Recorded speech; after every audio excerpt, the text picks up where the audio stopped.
ಗೌರಿ ಕಲ್ಯಾಣ serial. ಮನೆಯಲ್ಲಿನ ಗೊಂದಲಗಳ ನಡುವೆಯೂ ಗೌರಿ ಮತ್ತು ಮೋನಿಕಾಗೆ ತಾಳಿಶಾಸ್ತ್ರ ನೆರವೇರಿಸಲು ಶಾರದಾ ದೇವಿ ನಿರ್ಧರಿಸಿದ್ದಾರೆ. ತಮ್ಮ ಗಂಡನ ಬಳಿ ವಿಷಯ ತಿಳಿಸುತ್ತಾ, ಇಬ್ಬರ ಮದುವೆಯಾಗಿ ಇಷ್ಟು ದಿನವಾದರೂ ತಾಳಿಶಾಸ್ತ್ರ ನಡೆದಿಲ್ಲ. ಈಗ ಒಳ್ಳೆ ದಿನ ಬಂದಿದೆ, ಇದನ್ನು ಮಾಡೋಣ ಎನ್ನುತ್ತಾರೆ. ಚಕ್ರವರ್ತಿ ಕೂಡ ಮನೆಯಲ್ಲಿದ್ದ ಗಡಿಬಿಡಿಯಲ್ಲಿ ಈ ಮುಖ್ಯ ಕಾರ್ಯವೇ ಮರೆತು ಹೋಗಿತ್ತು ಎಂದು ಒಪ್ಪಿಕೊಳ್ಳುತ್ತಾನೆ. ಸರಿತಾ ಮತ್ತು ಹಿರಿಯರ ನಡುವಿನ ವಾಗ್ವಾದ. ಇದೇ ಸಮಯದಲ್ಲಿ ಅಲ್ಲಿಗೆ ಬರುವ ಸರಿತಾ ಮನೆಯಲ್ಲಿ ದಿನಕ್ಕೊಂದು ಜಗಳ ನಡೆಯುತ್ತಿರುವಾಗ ಈಗ ಈ ಶಾಸ್ತ್ರದ ಅವಶ್ಯಕತೆ ಏನಿದೆ ಎಂದು ಪ್ರಶ್ನಿಸುತ್ತಾಳೆ.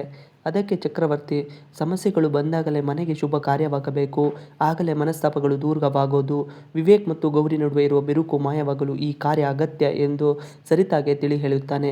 ಆದರೆ ಸರಿತಾ ವಿವೇಕ್ಗೆ ಈ ಮದುವೆ ಇಷ್ಟವಿಲ್ಲದಿದ್ದಾಗ ಈ ಶಾಸ್ತ್ರ ಬೇಕೆ ಎಂದು ಹಠ ಹಿಡಿಯುತ್ತಾಳೆ. ಶಾಸ್ತ್ರಕ್ಕೆ ಒಪ್ಪಿಗೆ ಕೇಳಿದಾಗ ಸರಿತೆ ನನ್ನ ಮಗ ಇದಕ್ಕೆ ಒಪ್ಪುವುದಿಲ್ಲ ಎನ್ನುತ್ತಾಳೆ.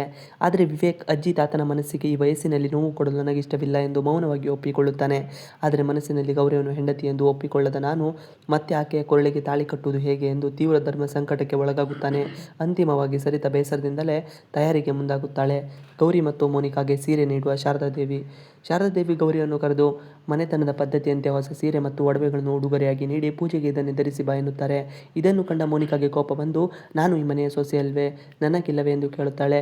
ಶಾರದಾದೇವಿ ಮೋನಿಕಾಗೂ ಪ್ರತ್ಯೇಕ ಸೀರೆ ಒಡವೆಗಳನ್ನು ತಂದು ಕೊಟ್ಟಾಗ ಮೋನಿಕಾ ಖುಷಿಯಿಂದ ಪೂಜೆಗೆ ಸಿದ್ಧಳಾಗುತ್ತಾಳೆ. ಚಂಚಲ ಮತ್ತು ಅನಿಕೇತ್ ಸಂಚು. ಈತ ಈ ಶಾಸ್ತ್ರವನ್ನು ಹೇಗಾದರೂ ಮಾಡಿ ನಿಲ್ಲಿಸಬೇಕೆಂದು ಚಂಚಲ ಯೋಚಿಸುತ್ತಿರುತ್ತಾಳೆ. ಅಲ್ಲಿಗೆ ಬರುವ ಅನಿಕೇತ್, ಮಾಮ್, ನೀನೇನು ತಲೆ ಕೆಡಿಸಿಕೊಳ್ಳಬೇಡ, ವಿವೇಕ್ ಮತ್ತು ಗೌರಿ ನಡುವೆ ಪ್ರೀತಿಯೇ ಇಲ್ಲದಿರುವಾಗ ಈ ತಾಳಿಶಾಸ್ತ್ರ ನಡೆಯಲು ಸಾಧ್ಯವೇ ಇಲ್ಲ ಎಂದು ಧೈರ್ಯ ತುಂಬಿಸುತ್ತಾನೆ.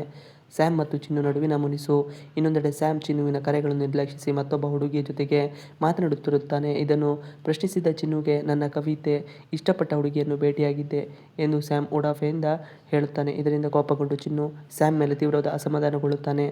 ಮುಂದಿನ ಸಂಚಿಕೆಯಲ್ಲಿ ವಿವೇಕ್ ಗೌರಿಯ ಕೊರಳಿಗೆ ತಾಳಿ ಕಟ್ತಾನ ಅಥವಾ ಚಂಚಲ ಅನಿಕೇತ್ ಸಂಚು ಯಶಸ್ವಿಯಾಗುತ್ತೆ ಅನ್ನೋದು ಕಾದು ನೋಡಬೇಕಾಗಿದೆ. ಇವಿಷ್ಟು ಇವತ್ತಿನ ವಿಡಿಯೋ. ಈ ವಿಡಿಯೋ ಇಷ್ಟದಲ್ಲಿ ಪ್ಲೀಸ್ ಲೈಕ್ ಆ್ಯಂಡ್ ಸಬ್ಸ್ಕ್ರೈಬ್ ಮಾಡಿ. Thanks for watching video.